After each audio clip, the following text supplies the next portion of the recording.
The Lamb Lies Down on Broadway Tour, a theatrical odyssey, 1974 to 1975. As Genesis embarked on their ambitious The Lamb Lies Down on Broadway tour, which commenced on November 20th, 1974, audiences were drawn into an elaborate fusion of music and visual storytelling that spanned 102 shows across the US, Europe, and the UK. The tour, running until May 22, 1975, was an unprecedented venture, marked by its innovation, chaos, and lasting legacy. But how did it become one of the most memorable and challenging chapters in Genesis history? The stage spectacle, multimedia, and costumes. To bring the Lamb to life on stage, Genesis crafted an elaborate production that featured 3 projection screens displaying 1,450 slides through 7 projectors, showcasing images to match the surreal story of Rael, the central character. This visual experience aimed to immerse audiences fully, but proved temperamental, working seamlessly on only a handful of nights. Tony Banks especially liked the beginning showing the New York skyline and making it seem as if the band played there. However, technical issues often plagued the show. The projectors rarely worked properly, and often the images stuck, causing disruptions that frustrated both the band and the audience.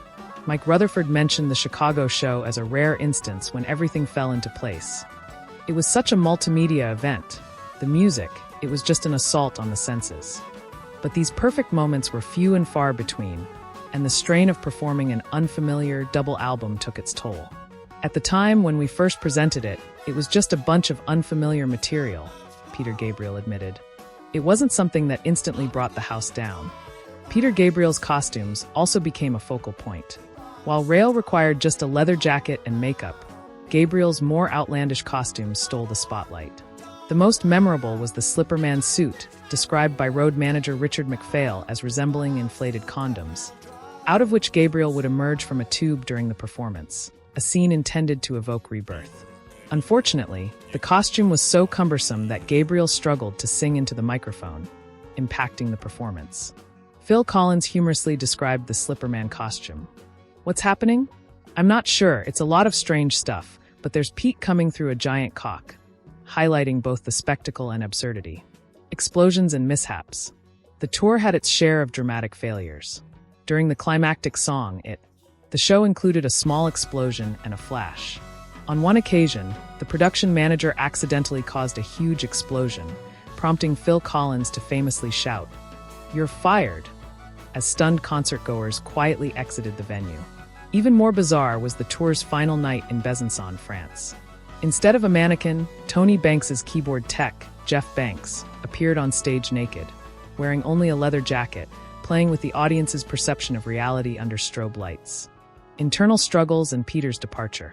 The tour's demands strained the band's unity. Early into the US leg, Gabriel told manager Tony Smith he intended to leave Genesis. Although Smith convinced him to finish the tour, tensions simmered. Steve Hackett reflected on Gabriel's decision. "I tried to convince him to stay. I love him, still do. Of course, this was just the beginning for Pete. I've got huge respect for his orientation towards world music and the association with WOMAD." The public and critics alike focused on Gabriel's theatrics, overshadowing the band's musicianship and collaborative efforts. Tony Banks, although saddened, noted the shift. Pete was also getting too big for the group. It was a very difficult thing to accommodate. The spotlight that had once been shared now gravitated more towards Gabriel, creating an imbalance that was hard to reconcile. Phil Collins was often seen as the pragmatic anchor amidst the chaos, even clarifying later misunderstandings about his feelings toward Gabriel's theatrics. "If I could have rewritten the story, Pete would still have been in the band, and I would have stayed on the drums. The world would never have heard of Phil Collins as a solo artist." The band's fatigue was palpable. Each night required the performance of the full double album, challenging them with minimal room for improvisation. Some pieces, like Fly on a Windshield and The Waiting Room, allowed for brief departures from the script, moments cherished by both the band and their fans. Yet, Tony Banks expressed frustration at how certain songs, like The Lamia and Anyway, failed to capture the studio's magic, limited by an electric piano rather than the grand piano used during recording. The final curtain call. The Lamb tour left Genesis with significant debt, reportedly around £25,000. More impactful was the departure of their charismatic frontman. Peter Gabriel's farewell performance in Besançon was marked by a poignant moment backstage, where he played the last post on the oboe before stepping on stage one final time. Unaware until the last minute that this would be their final performance with Gabriel, the band pushed forward. Reflecting on Gabriel's exit, Mike Rutherford observed that, like Anthony Phillips' departure years earlier, it reshaped the group. When someone leaves like Anthony and Peter, there's a sadness because you know you'll never be as close again.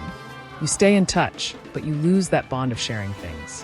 While fans and the media predicted doom, Gabriel himself had faith in his former bandmates' songwriting capabilities, a belief that proved correct as Genesis evolved in the years that followed. The Lamb Lies Down on Broadway tour, despite its challenges and the eventual departure of Peter Gabriel, remains a testament to Genesis' bold vision and resilience. It set the stage for both Gabriel's solo success and Genesis' evolution, proving that the end of one chapter was just the beginning of the new.